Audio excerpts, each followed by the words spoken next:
윤석열 대통령은 거짓말과 자기 변명으로 워터게이트를 덮었던 닉슨의 최후를 기억하십시오. 윤석열 대통령이 오늘 대국민 기자회견을 합니다. 명태균과 직접 통화하는 녹취가 공개됐어도 덕담을 한 것이라며 말도 안 되는 변명을 늘어놓았는데 이제는 뭐라고 변명할 생각입니까? 거짓말과 자기 변명으로는 이 사태를 수습할 수 없습니다.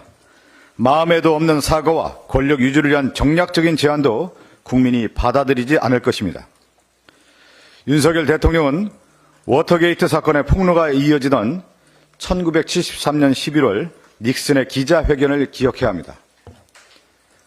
닉슨이 워터게이트 사건이 불거지자 1973년 11월 17일 기자회견을 합니다.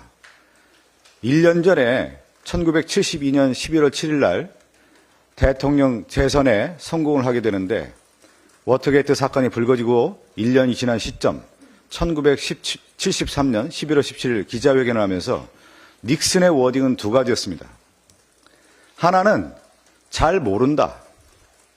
두 번째, 나는 사기꾼이 아니다. 이 말로 워터게이트를 덮었지만 추후에 결정적인 제보가 들어옵니다. 닉슨의 워터게이트 사건 개입의 녹취를 워싱턴 포스트에 공개하고 닉슨은 불행한 결말을 맺죠. 윤석열 대통령과 관련된 결정적 제보자는 누굽니까? 명태균 아니겠습니까? 그리고 박근혜 대통령도 한번 되돌아보죠. 2016년이죠. 2016년 10월 24일 날 시정연설을 합니다. 최순실 국정농단에 대한 문제들이 불거지면서 시정연설에서 임기 내 개헌이라는 카드를 꺼내면서 여론을 덮으려고 했지만 같은 날 태블릿 PC가 보도가 되면서 결국은 최순실 국정농단 사태가 불거지게 되죠. 이 당시 저는 기억이 납니다. 회자됐던 내용 중에 하나가 뭐냐면 1. 최순실, 2. 정윤회, 3. 박근혜 이 얘기가 나왔죠. 결국 그것은 기정사실화됐던 내용 아니겠습니까? 박근혜 전 대통령이 최순실을 부인했지만 결국 그것은 사실로 드러났고요. 윤석열 대통령과 관련해서 그동안 회자됐던 내용은 뭐였습니까? 대통령실의 주인은 누구였느냐, 결국 김건희였다는 얘기가 계속 나왔는데, 그리고 김건희 뒤에 도대체 누구냐라고 하는 것을 많은 사람들이 의혹을 제기하고 의문을 제기했는데, 지금 이렇게 보면은 1. 명태균, 2. 김건희, 3. 윤석열 그렇게 되는 거 아니에요?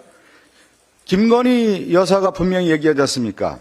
선생님이 전화 오도록 만들었다고 하는 것은 윤석열 대통령이 자격이 있는 거냐. 결국 명태균의 말에 의해서 윤석열 정권이 좌지우지됐다라는 것을 누구의 입을 통해서, 결국 김건희 여사의 입을 통해서 확인해 줬던 거 아니겠습니까?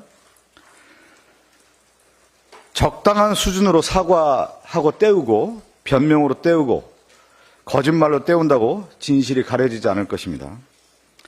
윤석열 대통령의 선택지는 딱 하나 아니겠습니까? 특검을 수용해야 합니다. 본인이 벌여놓은 사건의 진상을 규명하고 책임자를 처벌하는 특검 수용만이 사태 해결을 위한 유일한 해결책입니다. 지금 본인이 처한 상황을 냉정하게 생각해야 합니다.